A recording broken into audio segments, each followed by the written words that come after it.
मेरे पास में एक डीसी मोटर है जिसको मैंने ओपन कर रखा है। यह वाला जो पार्ट है इसको आर्मेचर बोलते हैं और मोटर के केज में आप देखोगे तो दो परमानेंट मैग्नेट लगी हुई है। दोनों मैग्नेट के बीच में इस मैग्नेट का मैग्नेटिक फील्ड होता है, पर हमें यह दिखाई नहीं देता है, बस अपने होने का एहसास दिलाता है। जैसे मेरे पास एक कील है, यदि इसको मैं मैग्नेटिक फील्ड के बीच में लेकर जाता हूँ तो मैग्नेट का मैग्नेटिक फील्ड इस कील को अपनी तरफ अट्रैक्ट कर लेगा। और सबसे इंटरेस्टिंग बात, यदि मैं इस कील को इस मैग्नेटिक फील्ड के बीच में रोटेट करूंगा तो इसमें वोल्टेज जनरेट होगा। अब इस आर्मेचर को मैग्नेटिक फील्ड के बीच में रखते हैं और जोरदार घुमाने का, तो आप देखोगे ये इलेक्ट्रिसिटी जनरेट कर रहा है और बल्ब भी जल रहा है। तो यही तो मैंने बताया था, सॉरी मैंने नहीं, आज से कई साल पहले मिस्टर फेराडे ने बताया था, जिसको अभी हमने देखा था कि आर्मेचर के ऊपर एक कंडक्टर ही तो लपेटा हुआ है। जब कंडक्टर मैग्नेटिक फील्ड के अंदर जो लाइन्स है उनको रोटेट करते हुए कट करेगा तो इस कंडक्टर को एक फोर्स फील होगा और इस फोर्स को हम इलेक्ट्रोमोटिव फोर्स बोलते हैं। और इंटरेस्टिंगली वोल्टेज का दूसरा नाम फोर्स ही होता है। चलो बहुत बढ़िया, लेकिन इतना आसान है नहीं। जब बड़े लेवल पर सिंक्रोनस जनरेटर की बात करते हैं तो कंसेप्ट तो यही काम करता है, लेकिन थोड़ा इसको मॉडिफाई करना जरूरी है। Thermal, hydro, nuclear power plant, इसके अलावा विंड टर्बाइन और भी जितने पावर प्लांट है सभी मिलकर 80 से 90% इलेक्ट्रिसिटी जनरेट करते हैं और इन सभी में ऑलमोस्ट एक ही जनरेटर यूज होता है जिसको बोलते हैं सिंक्रोनस जनरेटर। और आज के टाइम में जो इलेक्ट्रिक व्हीकल है उनमें इस जनरेटर की छोटी सिस्टर सिंक्रोनस मोटर लगी रहती है। अब मैं तो यही कहूंगा कि इस वीडियो को बिना स्किप किए हुए पूरा देखना, आपके आधे अधूरे पूरे कंसेप्ट क्लियर हो जाएंगे। इस मोटर के एग्जाम्पल में अपन ने देखा मोटर में परमानेंट मैग्नेट लगी हुई है जिसका मैग्नेटिक फील्ड एकदम फिक्स होता है, लेकिन एक मैग्नेट हमारे पास में और होती है। यदि एक वायर को हम कुछ इस तरीके से लपेटकर एक कोयल बना लेंगे और इस कोयल में डीसी सप्लाई देंगे तो कोयल अपने आसपास में मैग्नेटिक फील्ड जनरेट करेगी। अब इस परमानेंट मैग्नेट के फील्ड और इस कोयल वाले फील्ड में एक पैसे का ही फर्क नहीं है, दोनों में ही नॉर्थ और साउथ पोल है, बस इतना सा फर्क है। यदि हमने कोयल की डीसी सप्लाई हटा दी तो इसका मैग्नेटिक फील्ड भी बंद हो जाएगा, इसलिए इसको टेम्परेरी मैग्नेट बोलते हैं। लेकिन इसकी एक खास बात है, यदि हम वोल्टेज की सप्लाई बढ़ा देते हैं तो इसका मैग्नेटिक फील्ड स्ट्रॉन्ग होता जाएगा और परमानेंट मैग्नेट का फील्ड उसके पास में हमेशा रहेगा जिंदगी भर तक। अब उसको इंक्रीज तो नहीं कर सकते, लेकिन टाइम के साथ में वह कमजोर जरूर हो जाएगा। यह एक छोटी मोटर है, इसलिए इसकी वाइंडिंग रोटर पर की हुई है, तो वाइंडिंग रोटेट करती है और मैग्नेट फिक्स होती है। लेकिन जब हम सिंक्रोनस जनरेटर पर पहुंचते हैं तो एक synchronous generator 1500 mega volt ampere power generate करता है, जो साइज में काफी बड़े होते हैं। और इतने बड़े जनरेटर में यदि आर्मेचर वाइंडिंग हमने रोटर पे लगा दी तो यह तबाही मचा देगा, क्योंकि इंडिया में थर्मल पावर प्लांट पे लगा हुआ सिंक्रोनस जनरेटर 3000 आरपीएम की स्पीड में रोटेट करता है। और इतनी हाई स्पीड में आर्मेचर वाइंडिंग यदि रोटेट करेगी और बाय चांस इसका कोई पार्ट इतनी स्पीड में खुल जाए तो बंदूक की गोली की स्पीड से जाएगा। और इतनी हेवी मशीन रोटेट करेगी तो आसपास के एरिया में बहुत वाइब्रेशन होगा। इसलिए बड़े जनरेटर में आर्मेचर वाइंडिंग फिक्स होती है जो स्टेटर पर बाहर की साइड में लगी रहती है, जिसका एक बड़ा बेनिफिट है कि यह वाइंडिंग गर्म होगी तो इजीली इनको कूलिंग प्रोवाइड की जा सकती है। और स्टेटर फिक्स होने की वजह से हेवी वोल्टेज और करंट को इजीली कलेक्ट किया जा सकता है। अब हमें वोल्टेज जनरेट करने के लिए इसके रोटर पर परमानेंट मैग्नेट को सेट करना होगा, क्योंकि फेराडे ने कहा था वोल्टेज जनरेट करने के लिए मैग्नेटिक फील्ड होना जरूरी है और वह भी रोटेट करना चाहिए। इतना बड़ा जनरेटर है, यदि हमने बड़ी परमानेंट मैग्नेट बना ली और गलती से वह कहीं इधर उधर चिपक गई तो भाई साहब उसको छुड़वाना हमारे तो बस की बात नहीं है। कहने का मतलब उसको एग्जैक्टली रोटर पे सेट करना बहुत कॉम्प्लिकेटेड होगा, लेकिन हमारे पास एडवांस टेक्नोलॉजी है, हम रोटर पर सेट कर देंगे। पर मैंने अभी बताया कि परमानेंट मैग्नेट की लाइफ बढ़ने पर उसकी मैग्नेटिक प्रॉपर्टी रिड्यूस हो जाती है, तो फिर हमें टेम्परेरी मैग्नेट की तरफ जाना पड़ता है जिसकी अनलिमिटेड लाइफ होती है और मैग्नेट का मेंटेनेंस ऑलमोस्ट ना के बराबर होता है। तो यह एक सेलिएंट पोल रोटर है जिसके ऊपर 4 पोल लगे हुए हैं और इन 4 पोल पर हम एक वाइंडिंग सेट करते हैं जो मैग्नेटिक फील्ड जनरेट कर सके, और इस वाइंडिंग को फील्ड वाइंडिंग बोलते हैं। बस इतना ध्यान रखना, यह एक सिंपल सी कोयल थी और जैसे ही हमने इसको रोटर पे लगाया तो इसका नाम बदल के हमने कर दिया फील्ड वाइंडिंग। इस फील्ड वाइंडिंग में जब हम डीसी सप्लाई देंगे तो कांस्टेंट मैग्नेटिक फील्ड जनरेट होगा। अब रोटर में डीसी सप्लाई देने के लिए हम एक्सटर्नल बैटरी को यूज करते हैं। रोटर पे स्लिप रिंग लगी रहती है जिससे फील्ड वाइंडिंग को सप्लाई जाती है। जब फील्ड वाइंडिंग को सप्लाई दी जाएगी तो यहाँ पर मैग्नेट के पोल जनरेट होंगे, नॉर्थ और साउथ पोल। आपके लिए एक छोटा सा क्वेश्चन है, यदि हम इस फील्ड वाइंडिंग में एसी सप्लाई देंगे तो क्या यह मैग्नेटिक फील्ड जनरेट करेगी और उस मैग्नेटिक फील्ड को यूज में लिया जा सकता है या नहीं? एक इम्पोर्टेंट बात, जनरेटर का रोटर थर्मल पावर प्लांट पर टरबाइन रोटेट करवाता है। अदर पावर प्लांट में जो भी एनर्जी का सोर्स है उससे रोटेट करवाया जाता है और हम मान के चलते हैं कि टरबाइन के पास में इनफाइनाइट एनर्जी होती है।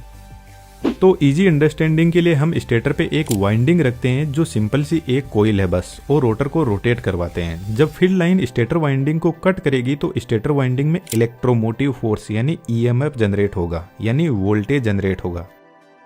थोड़ा इसको आसान करते हैं, फील्ड वाइंडिंग में डीसी सप्लाई दी और रिजल्ट में हमें मैग्नेटिक फील्ड मिला। यह मैग्नेटिक फील्ड स्टेटर कोयल पे पहुंचेगा और स्टेटर कोयल में भी स्टेटर का मैग्नेटिक फील्ड जनरेट होगा इस रोटर वाले फील्ड से। तो अब जो स्टेटर है वह मैग्नेटिक फील्ड को वापस इलेक्ट्रिसिटी में बदल देगा जिसको ईएमएफ बोलते हैं। लेकिन यह ईएमएफ अल्टरनेटिंग होगा, कहने का मतलब एसी वोल्टेज होगा। तो सिंपल कहें तो जज्बात ही बदल गए, डीसी सप्लाई दी थी और एसी मिल रही है। जब रोटर का नॉर्थ पोल इस पोजीशन पर होगा तो आप देखोगे बहुत कम फील्ड लाइन स्टेटर वाइंडिंग को कट कर रही है। जैसे जैसे रोटर आगे बढ़ेगा तो फील्ड लाइन स्टेटर वाइंडिंग को ज्यादा कट करेगी, तो स्टेटर वाइंडिंग में ईएमएफ इंड्यूस होगा जिसकी वेवफॉर्म कुछ इस तरीके से बनेगी। जब रोटर और रोटेट करेगा तो अब फ्लक्स लाइन वापस कम हो रही है तो वोल्टेज की वेवफॉर्म भी कम होने लगेगी। नॉर्थ पोल के जाते ही साउथ पोल आ जाएगा और साउथ पोल के अंदर आप देखोगे जो फील्ड की लाइंस है उसकी डायरेक्शन रिवर्स साइड में है। तो जैसे जैसे रोटर रोटेट करेगा वैसे वैसे वोल्टेज की वेवफॉर्म रिवर्स डायरेक्शन में भी बनती जाएगी, ठीक नॉर्थ पोल के जैसे। इस तरीके से हमें अल्टरनेटिंग करंट मिलता है। अब फिलहाल हमारे पास में स्टेटर पर एक ही वाइंडिंग है तो स्टेटर पर हम 3 वाइंडिंग सेट करते हैं। तीनों एक दूसरे से 120 डिग्री के फेज एंगल पर होती है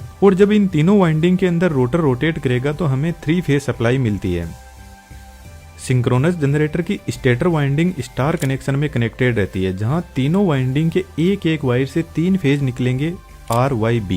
बचे हुए तीनों को जोड़कर एक कॉमन वायर निकाल देंगे और इस कॉमन वायर को न्यूट्रल वायर बोलते हैं। कुछ लोग कंफ्यूज हो रहे होंगे कि यहाँ पे तो डीसी सप्लाई को एसी में बदला गया है, फिर पावर जनरेट कैसे हुई। तो हम रोटर के फील्ड में बहुत कम अमाउंट में डीसी सप्लाई देते हैं जिससे सिर्फ फील्ड जनरेट हो जाए और टर्मिनल आउटपुट में हमें ट्रेमेंडस अमाउंट में पावर मिलती है।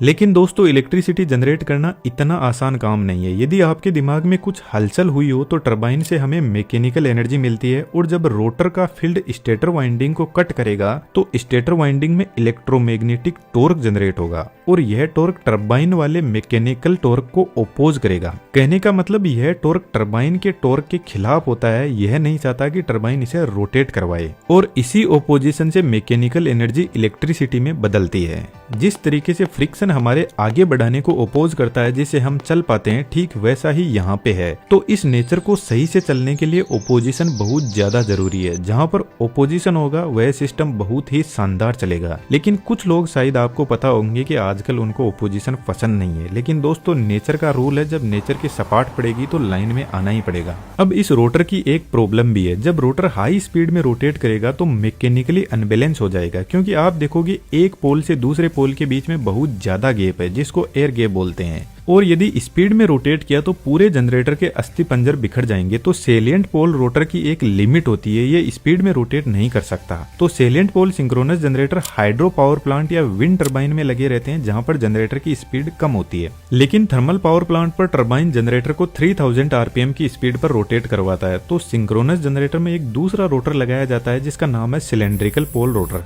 दोनों ही रोटर पर डीसी सप्लाई दी जाती है और सेम ही तरीके से काम करते हैं, बस इनकी एक्सियल लेंथ ज्यादा होती है और यहाँ पर एयर गैप भी नहीं है, जिसकी वजह से यह रोटर हाई स्पीड में रोटेट कर सकता है।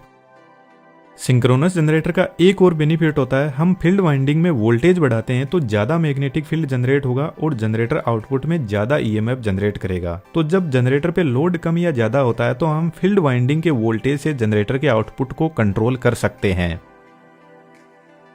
जनरेटर के आउटपुट को इस सब स्टेशन में भेजा जाता है जहां पर बड़ा step up transformer, circuit breaker और बहुत सारी डिवाइसेस लगी रहती है। तो आप इन वीडियोस को भी जरूर से देखना। यह एक इलेक्ट्रिसिटी जनरेशन से लेकर डिस्ट्रीब्यूशन तक कंप्लीट एक सीरीज चल रही है जिसमें हम 1 बाय 1 टॉपिक्स डिस्कस करते जा रहे हैं। आपने नोटिस किया होगा कि मोबाइल के चार्जर पर फ्रीक्वेंसी 50 से 60 हर्ट्ज लिखी रहती है, जिसके पीछे रीजन यही जनरेटर होता है, क्योंकि अमेरिका में 60 हर्ट्ज फ्रीक्वेंसी यूज होती है और इंडिया में 50 हर्ट्ज। तो कंपनी चार्जर को इसी रेंज में बनाती है। अभी मैंने आपको बताया कि टरबाइन जनरेटर को 3000 आरपीएम की स्पीड पर रोटेट करवाता है और सिलेंड्रिकल पोल रोटर पर 2 ही पोल होते हैं। अब स्पीड का एक फॉर्मूला होता है, speed is equal to 120 into frequency upon number of poles. Speed 3000 है, पोल 2 रखने पर फ्रीक्वेंसी 50 हर्ट्ज मिलती है। तो यह हमारे इंडिया का सिस्टम है। अब इसी जनरेटर में यदि फ्रीक्वेंसी 60 हर्ट्ज चाहिए तो जनरेटर की स्पीड 3600 आरपीएम करनी होगी, जिसका मतलब है अमेरिका का जनरेटर इंडिया के जनरेटर से ज्यादा स्पीड में रोटेट करता है।